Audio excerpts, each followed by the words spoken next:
So now JB Chemicals and Pharma Limited, अब देखिए यहाँ पर स्टॉक स्प्लिट हो गया है और आपके अकाउंट में अभी तक इसके शेयर्स आ चुके होंगे।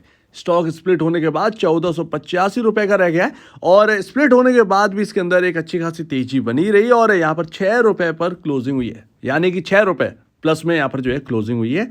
तो एक रिटर्न के साथ आपकी क्लोजिंग हुई है। ऐसा नहीं है कि स्प्लिट होने के बाद एक डाउन आपको देखने को मिला हो, एक बिकवाली आती हुई इस स्टॉक के अंदर देखने को मिली हो।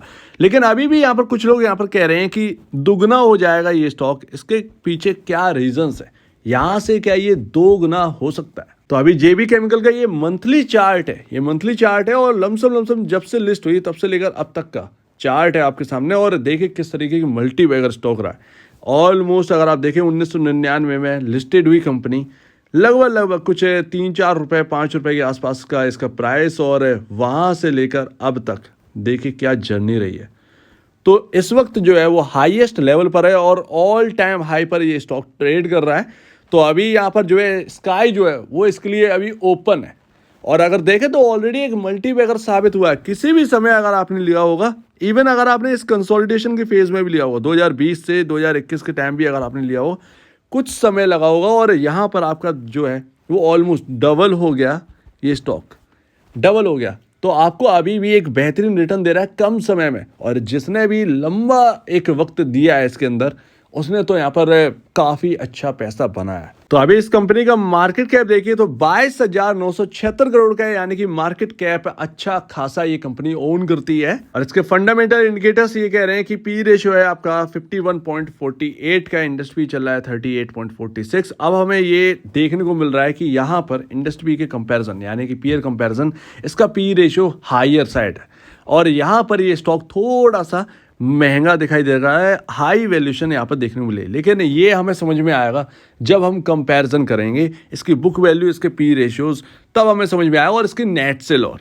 तो यहाँ पर अगर आप देखें बुक वैल्यू तो 9.20 के मल्टीपल टाइम पर यहाँ पर वर्क कर रहा है। बुक वैल्यू है आपकी 161 रुपये और इसके 9.20 का मल्टीप्लाई कर देंगे तो आपको करेंट भाव यहाँ पर जो है वो पता चल जाएगा। तो सबसे पहले तो आप सेल्स देखिए इस कंपनी की और सेल्स से आपको पता चल जाएगा। तो यहाँ पर 2023 मार्च में इसका जो कुल पूरा साल का जो नेट सेल है वो 3,150 करोड़ के आसपास है। ये यहाँ पर थोड़ा सा कंफ्यूज करता है कि 3,150 करोड़ का नेट सेल है, प्रॉफिट आपका 400 करोड़ के आसपास का है और आपका मार्केट कैप 22,000 करोड़, यानी कि आप तो ओवर वैल्यूड दिखाई दे रहे हैं, आप तो ओवर वैल्यूड दिखाई दे रहे हैं। और फार्मा के अंदर कई सारी कंपनियां हैं जो कि यहाँ पर इतना ही नेट सेल रखती हैं और उनका मार्केट कैप 22,000 25,000 करोड़ का है। ये चल क्या रहा है, ये मामला क्या है, ये इतना बड़ा डिफरेंस, ह्यूज डिफरेंस क्यों दिख रहा है? इनका मार्केट कैप तो ऑलमोस्ट, इनकी नेट सेल ज़्यादा से ज़्यादा 10,000 करोड़ के आसपास का होने चाहिए, लेकिन ये डबल पर कैसे मार्केट कैप है? इसको समझने के लिए फार्मा इंडस्ट्री बहुत ही डिफरेंट इंडस्ट्री है और आपको यहीं पर बात समझनी है। इसको कंफ्यूज मत होइए, इसको देखकर कंफ्यूज मत होइए। इनके अंदर कुछ तो ऐसी बात है और बाकी कंपनियां जैसे लॉरस लैब, भले ही नेट सेल इतनी ज़्यादा नहीं, प्रॉफिटेबिलिटी आपको इतना ज़्यादा नहीं दिख रही हो, लेकिन मार्केट कैप अच्छा खासा गेन करके रखा है। इसके पीछे रीज़न बहुत बड़ा है। तो अगर आप देखेंगे तो यहाँ पर जेबी केमिकल के फेमस ब्रांड कौन कौन से, यहाँ पर मायने रखता है फार्मा इंडस्ट्री के अंदर किस कंपनी ने कितने ज़्यादा यहाँ पर जो है फेमस ब्रांड बना रखे हैं। ये बहुत ही इंपॉर्टेंट होता है, आपका प्रोडक्ट कितना फेमस है, आपका रिकमेंडेशन कितना ज़्यादा है, तो ये आपको समझ में आएगा। और इनके पॉपुलर ब्रांड जो है वो आता है मेट्रोजेल, जो कि आपको पता ही होगा कई जगह आपको देखने को मिल जाएगा। और ज़्यादातर अगर आप यहाँ पर किसी से रिकमेंड करवाएंगे तो वो यहाँ पर मेट्रोजेल ही देगा। और मेट्रोजेल ये किस में यूज़ होता है ये आप समझिए, जो स्टमक की जो प्रॉब्लम्स हैं वो यहाँ पर सॉल्व करता है और वाकई में बहुत ही बेहतरीन दवाई है जो कि यहाँ पर आपको देखने को मिल जाती है।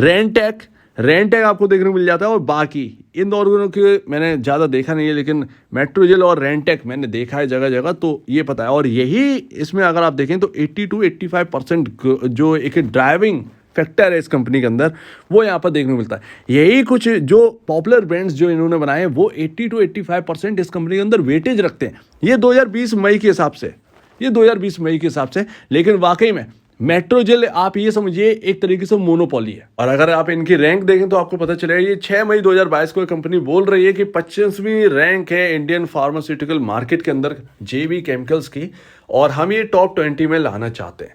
तो वो ले भी आएंगे, जब उन्होंने ऐसे ऐसे ब्रांड बना दिए हैं तो वो लेकर भी आएंगे। तो ये है जेबी केमिकल का थोड़ा सा एनालिसिस, जो कि आपको समझना चाहिए कि क्यों इसका मार्केट कैप आपको इतना ज़्यादा दिखता है, थोड़ी सी वैल्यूएशन इंचअप होते हुए क्यों दिखती है। तो ये इनके जो पॉपुलर ब्रांड्स हैं वो यहाँ पर फेमस बहुत है।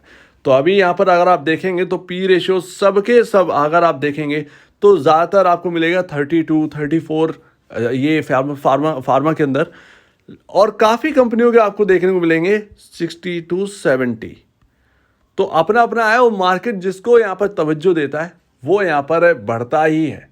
ये आप समझिए। ग्रोथ रेट आप देखिए, ग्रोथ लगातार डिलीवर कर रहे हैं, ग्रोथ लगातार डिलीवर कर रहे हैं, और इससे बढ़िया कुछ नहीं। और जब तक ग्रोथ जो रहेगी कंपनी के अंदर, उसका स्टॉक का भाव जो है वो बढ़ता रहेगा। तो एक यहाँ पर रीज़न समझ में आता है कि जेबी केमिकल इस वक्त क्यों इतना हाई कमांड कर रही है और आगे भी क्यों कमांड करेगी। लेकिन फिर भी मैं आपसे कहता हूं कि यहां पर भले ही आपका कुछ भी हो, अभी जो वैल्यूएशन अभी दिख रही है वो एक राइट वैल्यूएशन है, राइट वैल्यूएशन है। और आपको ऐसा नहीं है कि स्टॉक यहां पर जो है स्काई रॉकेट अचानक से चलने लगा और चलते ही रहे, चलती रहे, चलती रहे, ऐसा कुछ भी नहीं होता। अच्छी कंपनियों के अंदर आपको ऐसा रनअप बहुत कम देखने को मिलता है, ये ध्यान रखिए। ये है आपके कंपाउंड वाले, आपने पैसा रखा, आपका कंपाउंड होता रहा वो पैसा, तो ये यहाँ पर बहुत इंपॉर्टेंट करता है। लेकिन अभी फिलहाल जो जेबी केमिकल जो होल्ड कर रही है अपनी वैल्यूएशन, वो एकदम राइट वैल्यूएशन है। तो यहाँ से बहुत बड़ा एक इंचअप जो है वो समझ में नहीं आता, वो यहाँ पर मुश्किल ही दिखाई देता है। ज़्यादा से ज़्यादा अगर तेज़ी बनेगी तो वो टेक्निकल चार्ट को आप यूज़ करिए, उस हिसाब से आप चलिए। फिलहाल फंडामेंटल के हिसाब से एक अच्छा मार्केट कैप इन्होंने अचीव कर रखा है, वैल्यूएशंस बहुत ठीक है।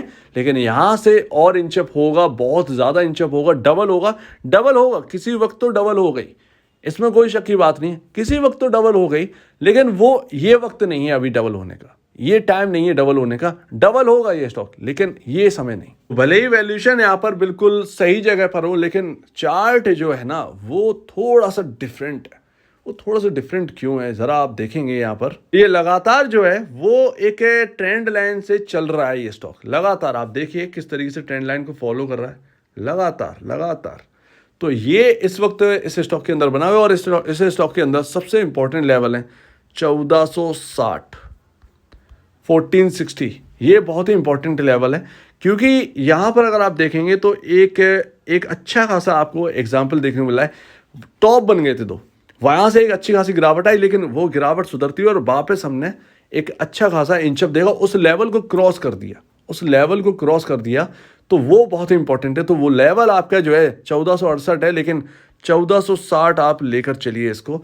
1460 इस स्टॉक के अंदर इंपॉर्टेंट है, बहुत ही इंपॉर्टेंट है, तो इस पर नजर रखिए। और अभी आपका जो प्राइस है वो 1484 रुपये है, तो 20-25 रुपए का ही अंतर है, बहुत बड़ा अंतर नहीं है। लेकिन ये होल्ड करना चाहिए और ट्रेंड लाइन को फॉलो करना चाहिए। लेकिन अगर इसके अंदर ट्रेंड लाइन ब्रीच होती है, ये लाइन टूटती है, तो फिर दिक्कत होगी, फिर एक गिरावट का सामना इस स्टॉक को कहीं ना कहीं करना पड़ सकता है। तो इस पर नजर रखिए। तो ट्रेंड लाइन, मेरे ख्याल से आप ट्रेंड लाइन को यूज करिए जो इसके चार्ट पर बन रही है। ये 1 डे कैंडलस्टिक चार्ट है, आप इसको फॉलो कर सकते हैं। आप इसको लगाइए अपनी स्क्रीन पर और उसको फॉलो करिए, और यहाँ पर जो है आप ट्रेड लेने का या जो भी है इन्वेस्टमेंट का वो आप रखिए। जब तक ये ट्रेंड लाइन इसके जो चल रही है अभी तक, और वो चलती रहेगी, तो ये एक अच्छा खासा रिटर्न भी बना के आपको धीरे धीरे देता रहेगा। लेकिन अगर ट्रेंड लाइन अभी ब्रीच होती है तो फिर ये थोड़ा सा यहाँ पर जो है गिरावट का सामना करना पड़ सकता है इस स्टॉक को। हो सकता है ये 1380, 1390 के आसपास भी ये जा सकता है अगर ट्रेंड लाइन ब्रीच होती है तो ये इस वक्त जेबी केमिकल में थोड़ा सा समझ में आ रहा है। लेकिन वैल्यूएशन जो है वो एकदम करेक्ट, परफेक्ट, बढ़िया जगह पर है। यहाँ से इंचअप होने के लिए इन्हें क्वार्टरली नंबर्स में दम दिखाना होगा। Q2 आएंगे अच्छे, तो फिर ये बिल्कुल यहाँ पर जो है वैल्यूएशन इंक्रीज होती हुई नजर आएगी। सो उम्मीद है आप इस बात को समझेंगे। आपका क्या कहना है इसके ऊपर कमेंट सेक्शन में कहिए, और अब बड़ी देखने के लिए बहुत धन्यवाद दोस्तों।